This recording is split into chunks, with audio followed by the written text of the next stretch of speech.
You want to go to college? Good. Figure it out yourself, my mother said, while sliding a $250,000 tuition check across the table to my little sister.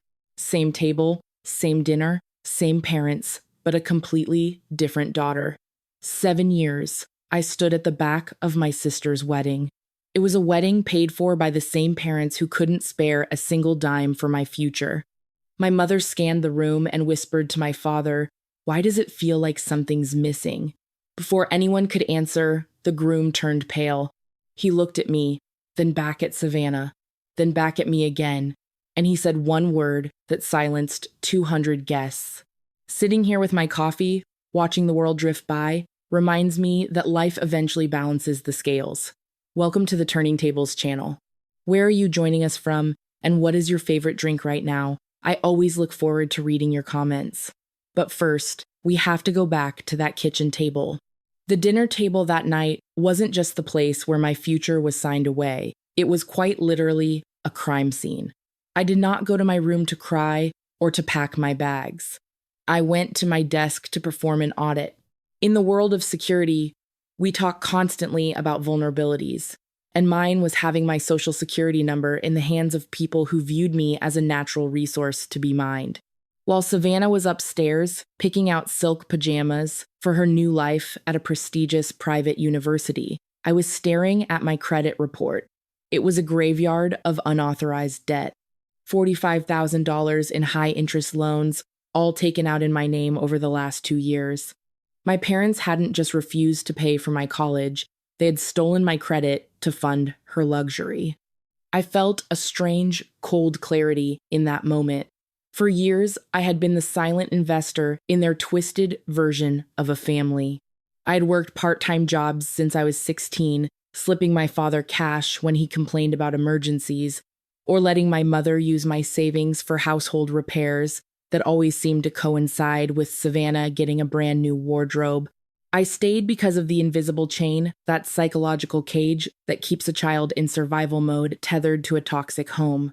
It is a house with no bars, yet you feel like you can't walk out because you are still waiting for that one moment of pride, that one "I love you" that isn't purely transactional. But $45,000 of identity theft isn't a simple family disagreement. It is a hostile takeover. I didn't confront them. I didn't give them a single chance to gaslight me or to tell me I was being dramatic once again. Instead, I opened my laptop and I started clicking. I filed a report with the Federal Trade Commission.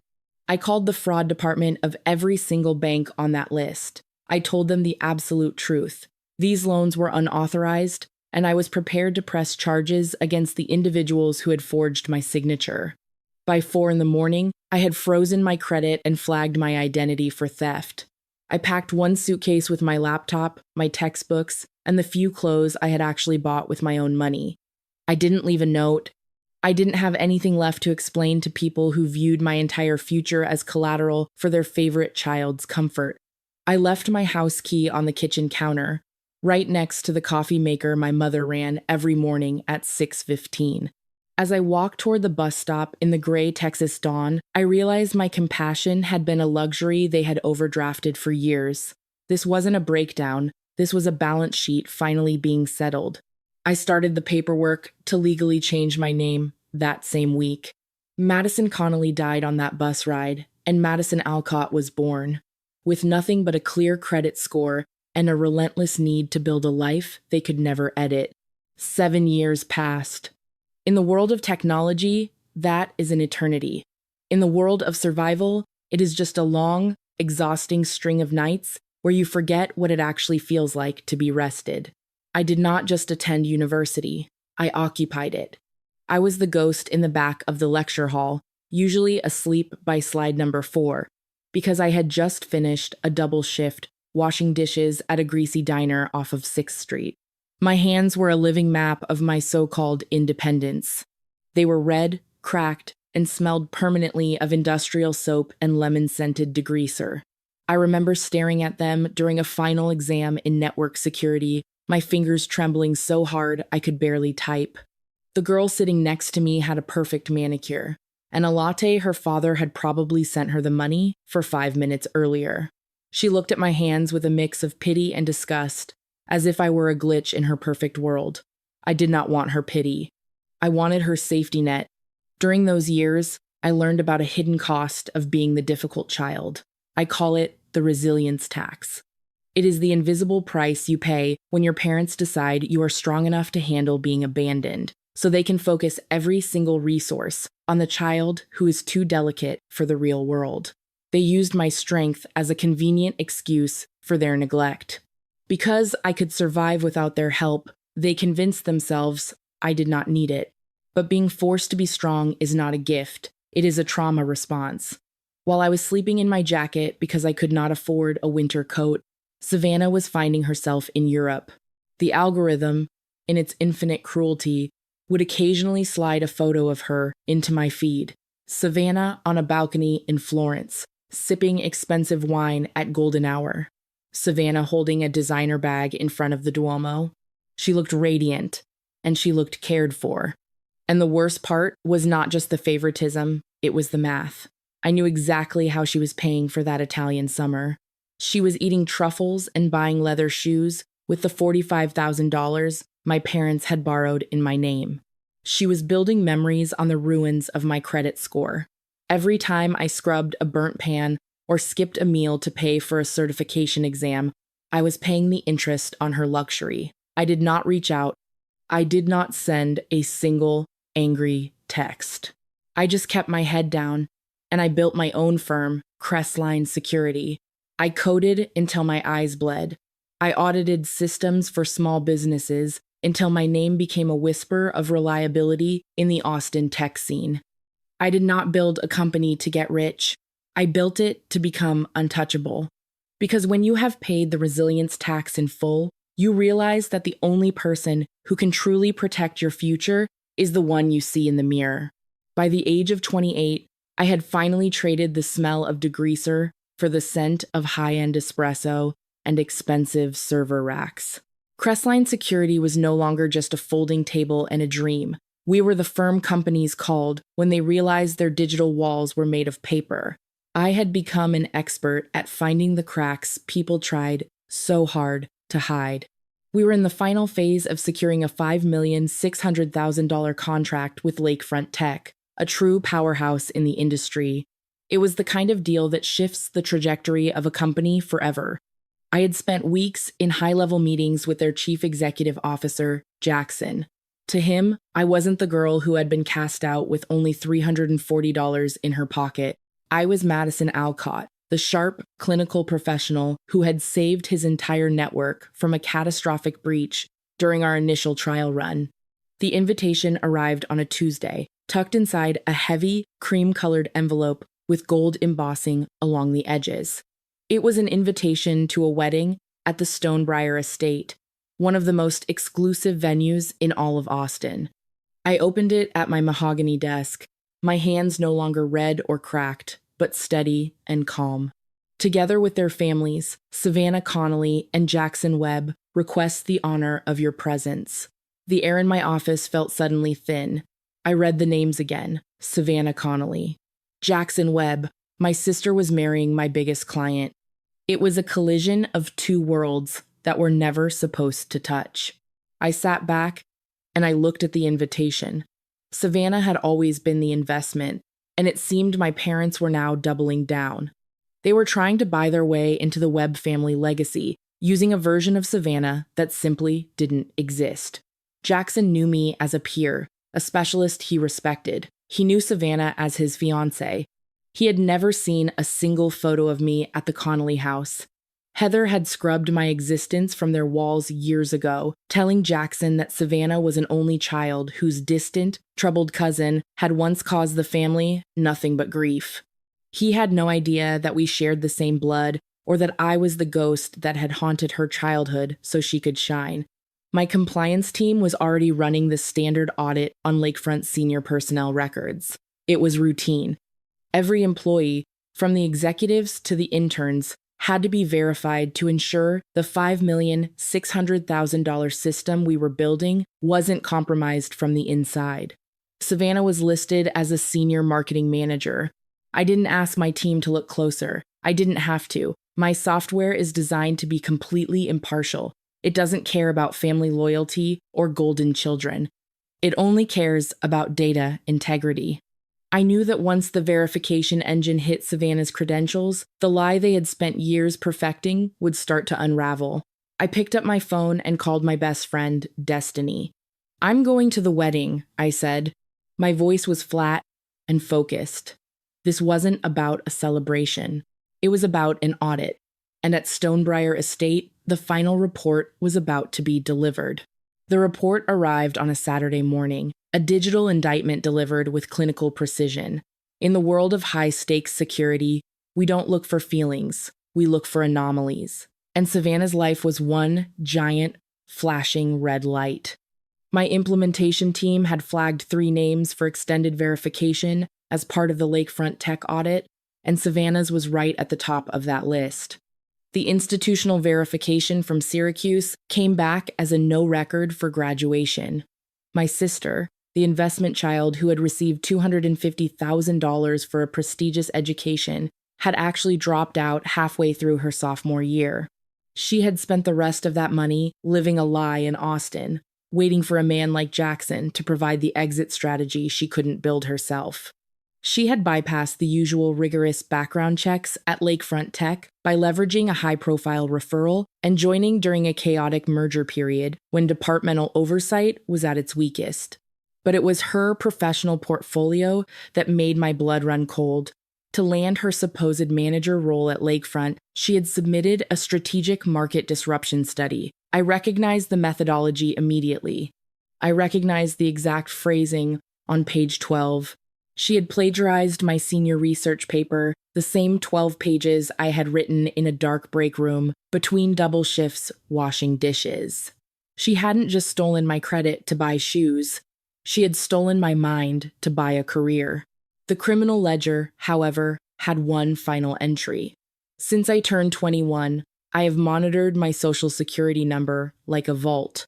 While verifying the financial health of the immediate family linked to the Webb Connolly nuptials, I discovered a new hit on my credit profile. A second mortgage had been taken out on my parents' colonial home on Maple Ridge Lane. The amount was $180,000. The cosigner listed was Madison Connolly. She hadn't just stumbled upon me, she had hunted me down. When the wedding bills for Savannah started piling up, my mother ran a background check on my old social security number, expecting to find a ghost. Instead, she found my elite credit score and my professional profile at Crestline. To her, my hard-earned success wasn't a reason to be proud. It was just a new line of credit she felt entitled to, tax. My mother, Heather, had forged my signature once again. She hadn't gone to a traditional bank. She used an aggressive, private shadow lender that specialized in fast-tracked equity loans, bypassing strict notary requirements by submitting digital forgeries and using my high-level professional standing as a guarantee. They were throwing a wedding for their favorite child, using a loan they had stolen from the daughter they had discarded. They were, quite literally, bankrupting my name to keep up appearances for the Austin elite. I didn't scream. I didn't call them to demand an explanation. In cybersecurity, we don't warn the intruder while we are still mapping the breach. I simply printed the verification report and the mortgage documents. I placed them in a professional leather portfolio. Anger wasn't loud this time. It was clinical. This wasn't a family drama anymore. It was a criminal indictment. As the lead auditor for a $5,600,000 federal-grade security rollout, I had a legal and fiduciary obligation to report these anomalies. My silence wouldn't just be kindness, it would be professional malpractice that could bankrupt my own firm. My parents thought they were marrying into a fortune, but they were actually co-signing their own destruction. I checked the time. The ceremony at Stonebriar was less than 4 hours away. I called the local precinct, and I requested a meeting with a detective I had worked with on previous fraud cases. "I have a report to file," I said, "and I know exactly where the suspects will be." I informed the detective that the suspects were not only guilty of identity theft, but were currently using the stolen funds to solicit investment opportunities from the wealthy guests at the wedding, an active fraud in. progress that required immediate intervention. Inside my laptop, the screen glowed with a different kind of sunrise, the kind made of facts, numbers, and quiet retribution. The audit was complete. It was time for the reckoning. Stonebriar Estate was a monument to architectural deceit. 12 acres of rolling vineyards and oak trees decorated with loops of string lights that cost more than my entire first year of rent. 200 chairs were arranged in perfect rows, facing an arch covered in white roses that smelled like the $250,000 tuition check my mother had used to buy Savannah's entrance into this world. I walked in wearing a simple navy dress, carrying a leather portfolio that contained the total destruction of the performance surrounding me. Heather saw me before I even reached the third row. She didn't offer a hug or a welcome. She moved to intercept me with the precision of someone managing a glitch in a carefully curated program. "You're late," she hissed, her voice a sharp contrast to the soft string quartet playing in the background. "And you're certainly not sitting here. This section is for family. Move to the back near the catering entrance. We can't have you causing a scene with your bitter attitude today." I didn't argue. I didn't remind her that I was the one whose credit had paid for the very stones under her feet. I simply moved to the back, watching as the investment child, Savannah, floated down the aisle in a custom gown that was a physical manifestation of a 7-year lie. The ceremony began, but it didn't last even 3 minutes. Jackson stood at the altar, looking every bit the tech titan he was, until his eyes scanned the crowd and locked onto mine. The music didn't just stop, it died. Jackson turned pale, his gaze fixated on the back row. "Jackson, honey, what's wrong?" Savannah whispered, her voice amplified by the silence. Heather stepped forward, trying to salvage the moment. "It's nothing, Jackson. It's just Madison. She showed up uninvited to start drama. Ignore her." Jackson ignored Savannah instead. He stepped off the altar, his boots clicking on the flagstone with a rhythm that signaled a massive shift in power. He pointed directly at me. "Is that Madison Alcott, the CEO of Crestline Security?" My mother let out a short, high-pitched laugh. "CEO? Jackson, don't be ridiculous. This is just Madison, the difficult daughter. She's probably here to beg for a loan." "Shut up," Jackson snapped, the word hitting the garden like a gunshot. "This person is the only reason my company's infrastructure hasn't collapsed into a heap of lawsuits this month. She is M. Alcott, the lead consultant on our $5,600,000 security rollout." I stood up, and I walked down the center aisle, the leather portfolio held firmly in my hand. I wasn't the ghost in the back of the room anymore. I was the auditor. Heather's face shifted through colors I didn't know the human skin could produce. The elite of Austin began to whisper, the air thick with the realization that the Connolly family's social status was a house of cards. I saw then the truth about the absolute illusion of power in an empty wallet. For people like my mother, power is a layer of paint applied with money. When that money is revealed to be stolen, the paint peels, and there is nothing underneath to hold them up. I handed the portfolio to Jackson. "You asked for the final compliance report," I said, my voice clinical and clear for all 200 guests to hear. "It's all in here. The degree she never earned, the research paper she stole from my hard drive to land her job at your firm, and the forged second mortgage my mother took out in my name to pay for this ceremony." I looked back. 2 officers were walking through the garden toward the altar. This wasn't a wedding anymore. It was a crime scene. Jackson Webb didn't even need to read every single page of the portfolio. The look of pure terror on Savannah's face was a full confession. He took off his wedding band, and he placed it on top of the documents. "The wedding is over," he said.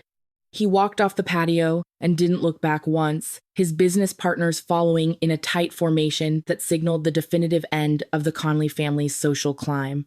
The 200 guests sat in a silence so thick you could actually hear the oak leaves rustling. My mother didn't look at Savannah. She didn't look at the police. She looked at me with a composure that had finally shattered into raw, jagged edges. She called me a monster. She said I had destroyed my sister's life, but I didn't raise my voice. I told her that Savannah's lies had destroyed Savannah's life and that my company's compliance process had simply found the truth. I was done having conversations in corners. Heather and Brandon were escorted away in handcuffs.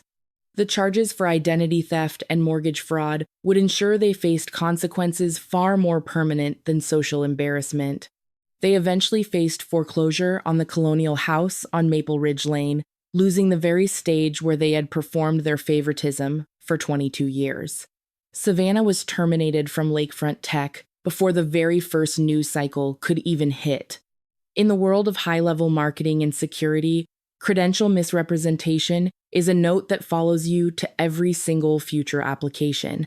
She had spent so long being exactly who they wanted her to be that she had forgotten to become anyone real. I am sitting in my office now. The Austin skyline is turning a brilliant orange through the window, and my team is growing every day. We just finalized that $5,600,000 contract with Jackson's firm. I look at my hands. They aren't red or cracked from industrial dish soap anymore, but I remember exactly the way they felt when I was 18 and had nothing but a single suitcase and a bus ticket. I've come to realize that blood isn't a bond, it's just biology. It took me a long time to understand that my mother's scale was broken, not me. She told me resilience was a gift, but she never actually gave it to me. I forged it myself in late-night kitchens and empty dorm rooms. Forgiveness isn't a door you slam shut. It's a door you open when you are finally strong enough to stand in the frame without flinching. If you are the scapegoat in your family, the one who is always too much or never quite enough, remember this: their rejection is not your reflection. You don't have to blow up a wedding to find your freedom. Sometimes it is just the word no, said once, clearly, and never taken back. You can survive without them. And once you really know that in your bones, nobody has power over you anymore. If Madison's story reminded you of your own, I would love to hear from you. Were you the golden child or the one who had to build your own light? Share this with someone who needs to know. Their worth isn't defined by their family's rejection. Sometimes the story you needed to hear is the one someone else needed to send you. Thank you for listening. Take care of yourself,